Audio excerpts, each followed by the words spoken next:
হিয়ারিংয়ে আপনার এই দুটি ভুলের কারণে ফাইনাল অর্থাৎ চূড়ান্ত ভোটার তালিকায় আপনার নাম বাতিল হতে পারে।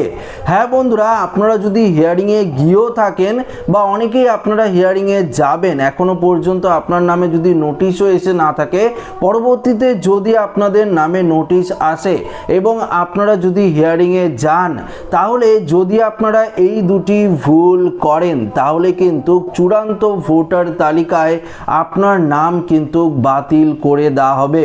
ইতিমধ্যেই লক্ষ লক্ষ ভোটারের নাম কিন্তু অলরেডি বাতিল করে দেওয়া হয়েছে।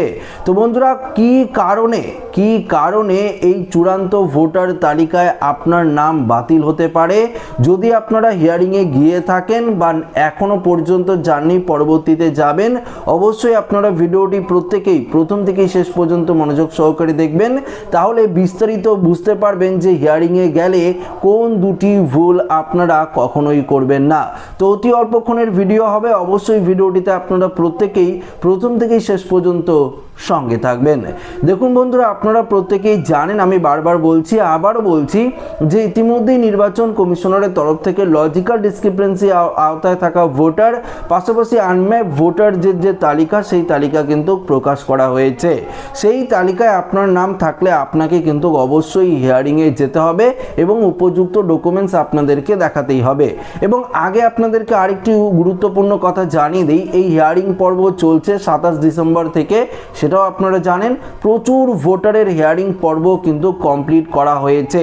দ্বিতীয় পর্বের হিয়ারিং শেষ, এবার তৃতীয় পর্বের হিয়ারিংয়ের নোটিশ পাঠানো কিন্তু শুরু করেছে বিএলওদের হাতেও কিন্তু সেই নোটিশ পৌঁছে গেছে। বিশেষ করে লজিক্যাল ডিসক্রিপেন্সির আওতায় থাকা ভোটারদের হিয়ারিং পর্বটা কিন্তু কড়াকড়িভাবে করতে চাইছে নির্বাচন কমিশন, কেননা এর মধ্যেই লুকিয়ে রয়েছে প্রচুর অবৈধ ভোটার, যাদের নাম পরিষ্কারভাবে এসআইআর এর ফাইনাল তালিকায় রাখতে চাইছে না নির্বাচন কমিশন। এবার দেখুন, ইতিমধ্যেই যে প্রথম পর্যায়ের হিয়ারিং হয়ে গেছে, অর্থাৎ ধরুন ওই আনম্যাপ ভোটারদের যে হিয়ারিং হয়ে গেছে, 32 লক্ষের কাছাকাছি হিয়ারিং কমপ্লিট। এর মধ্যে নির্বাচন কমিশনারের তরফ থেকে একটি গুরুত্বপূর্ণ তথ্য দেওয়া হয়েছে। সেই তথ্যে পরিষ্কার বলে দেওয়া হয়েছে যে 3 লক্ষ ভোটারের নাম 100% বাতিল করা হবে। কেন জানেন? এই 3 লক্ষ ভোটারের নামেও কিন্তু হিয়ারিংয়ের নোটিশ এসেছিল। তারা কি করেছে? তারা কিন্তু হিয়ারিংয়ে উপস্থিতই হন নাই, অর্থাৎ হিয়ারিংয়ে তারা পৌঁছায় নেই, হিয়ারিংয়ে যায়নি। হয়তো তাদের কোনো ডকুমেন্টস ছিল না, হয়তো তারা আতঙ্কিত রয়েছে এই হিয়ারিংকে নিয়ে, বা বিভিন্ন কারণ থাকতে পারে, সেই কারণে তারা কিন্তু হিয়ারিংয়ে অনুপস্থিত ছিল এবং তাদেরকে বারবার বিএলওরা বলা সত্ত্বেও তারা কিন্তু হিয়ারিংয়ে উপস্থিত হতে পারেননি। সেই সংখ্যাটা 3 লাখে পৌঁছেছে। তো সেই 3 লাখ ভোটারদের নাম 100% এসআইআর এর চূড়ান্ত তালিকায় কিন্তু বাতিল হয়ে যাবে। এটা কিন্তু হিয়ারিংয়ের কথা বলছি। আগে তো 58,20,000 নাম বাতিল হয়েছে, সেটা তো আলাদা ব্যাপার, সেটা চূড়ান্ত অর্থাৎ সেই যে খসড়া তালিকা প্রকাশের আগের কথা। হিয়ারিংয়ের কথা আপনাদেরকে বলছি, এই হিয়ারিং হয়ে যাওয়ার মধ্যেই 3 লাখ ভোটারের নাম কিন্তু বাতিল করা হচ্ছে। এবার দেখুন, একটি ভুল গেল, হিয়ারিংয়ের নোটিশ আসলে আপনাকে অবশ্যই যেতেই হবে। যদি আপনারা প্রেজেন্টই না হন, যদি আপনারা সেখানে উপস্থিতি না হন, তাহলে আপনার নাম কি করে থাকবে? এসআইআর এর ফাইনাল লিস্ট থেকে তো বাতিল হবেই। এবার দেখুন, দ্বিতীয়ত ভুল অনেক ভোটাররাই করছে। দেখুন, আপনার নামে হিয়ারিংয়ের নোটিশ আসলো এবং আপনাকে বিভিন্ন কারণের জন্য হিয়ারিংয়ের নোটিশ পাঠাতে পারে। যেমন আপনি আনম্যাপ ভোটার রয়েছেন, আপনার নিজের নাম 2002 সালের ভোটার লিস্টে নেই, বা পরিবারের কারো নাম 2002 সালের ভোটার লিস্টে নেই, সেক্ষেত্রে আপনাকে অবশ্যই হিয়ারিংয়ে ডাকবে। এবং সেক্ষেত্রে আপনি কি করবেন? সেক্ষেত্রে আপনার 13টি ডকুমেন্টসের মধ্যে, নির্বাচন কমিশনারের তরফ থেকে যে 13টি ডকুমেন্টসের কথা বলা হয়েছে, তার মধ্যে যে কোনো একটি ডকুমেন্টস যদি আপনারা নিয়ে যান, তাহলে আপনার কাজ শেষ। আপনার নাম হিয়ারিংয়ে কিন্তু ভেরিফিকেশন হয়ে গেলে ফাইনাল লিস্টে উঠবে। এটাই তো মোদ্দা কথা।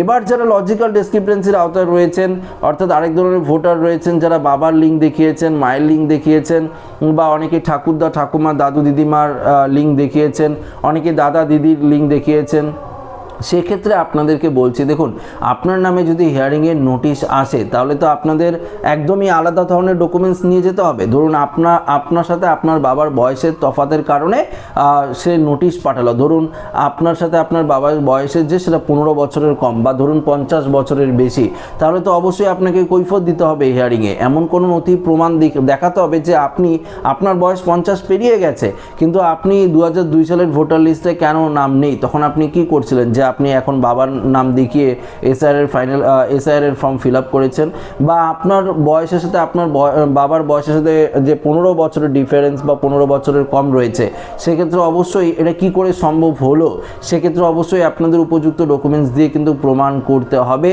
যে আপনার বাবা সেই ব্যক্তি।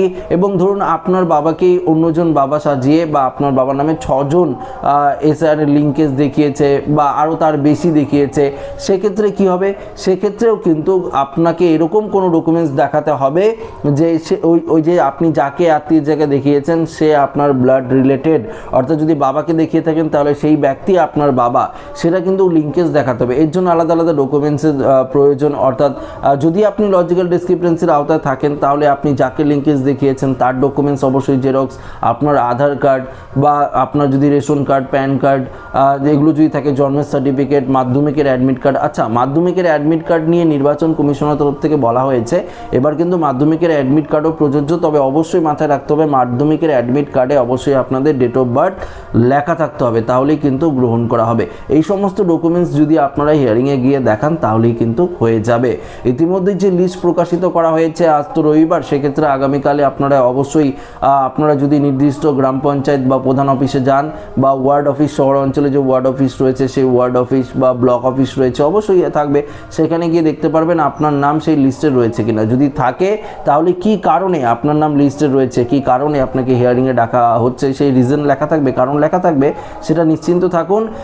বা নোটিশ আসলো আপনার বাড়িতে, সেই কারণ তো লেখা থাকছে, সেই অনুযায়ী আপনারা কিন্তু উপযুক্ত ডকুমেন্টস দেখাবেন। মনে রাখবেন, উপযুক্ত ডকুমেন্টস ছাড়া আপনারা যদি অন্য কোনো ডকুমেন্টস দেখান, ধরুন 1/7/1987 আগের ব্যাংকের বইয়ের কথা বলা হয়েছিল, অনেকেই এখনকার ব্যাংকের বই জমা দিচ্ছেন, অনেকেই জব কার্ড জমা দিচ্ছেন, অনেকে আরও বিভিন্ন ধরনের বিভিন্ন ধরনের নথি যেগুলো প্রযোজ্য নয়, 13টি নথির বাইরে সেই নথিগুলো আপনারা জমা দিচ্ছেন, সেক্ষেত্রে কিন্তু আপনার নাম পরিষ্কারভাবে এসআইআর ফাইনাল লিস্ট থেকে বাতিল হতে পারে। কেননা নির্বাচন কমিশন জানিয়ে দিয়েছে উপযুক্ত বৈধ নথি ছাড়া অন্য কোনো ডকুমেন্টস কিন্তু প্রযোজ্য হবে না হিয়ারিংয়ে। তো যদি আপনারা এই ভুলগুলো করে থাকেন তাহলে কিন্তু অবশ্যই আপনার নাম চূড়ান্ত তালিকা থেকে বাতিল হয়ে যাবে। দেখুন, এবার চূড়ান্ত তালিকায় আপনার নাম বাতিল হয়ে গেলে পরবর্তীতে কিন্তু আপনারা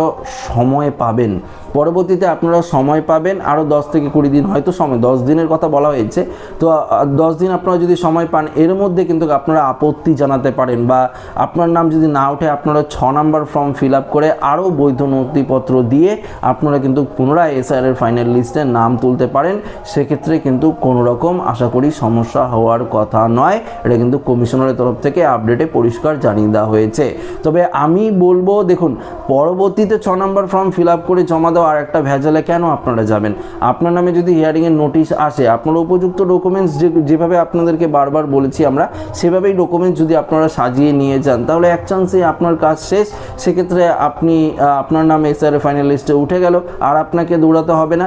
যদি আপনারা এখন সেই কাজটা না করেন, যদি আপনারা এখন ভয় পেয়ে হিয়ারিংয়ে না যান, সেক্ষেত্রে পরবর্তীতে আপনাদেরকে কিন্তু অবশ্যই 6 নম্বর ফর্ম ফিল আপ করে ভোটার লিস্টে নাম তুলতে হবে, নাহলে তো আপনি চিরতরে ভোটার অধিকার হারাবেন।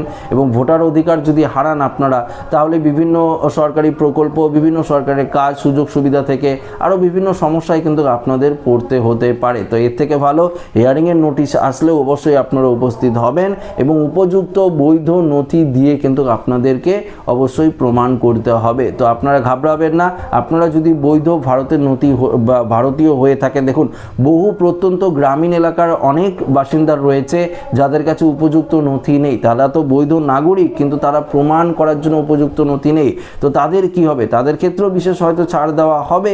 সেক্ষেত্রে তারা যদি হিয়ারিংয়ে যায় তাদেরকে হয়তো এই ডকুমেন্টসের কথা বলবে বা অন্য কোনো ডকুমেন্টসের ক্ষেত্রেও বলা হতে পারে। যেমন আমি আপনাদেরকে বলছি, বিশেষ করে দার্জিলিং, জলপাইগুড়ি থেকে শুরু করে আরও বেশ কিছু উঁচু পার্বত্য যে পাহাড়ি জেলাগুলি রয়েছে সেখানে কিন্তু চা শ্রমিকদের ক্ষেত্রে বিশেষ ছাড় দেওয়া হয়েছে। চা শ্রমিকদের যদি কোনো ডকুমেন্টস না থাকে সেক্ষেত্রে তারা কি করবে, সেক্ষেত্রে তারা যে কাজ করছে চা বাগানে তো তারা কাজ করছে, তাদের তো একটা অর্থাৎ যে স্যালারি অর্ডার একটা থাকে, পেনশন অর্ডারের মতন তারা একটা পায়, সেই কাগজ দেখিয়ে তারা নিজেদের নাম তুলে নিচ্ছে।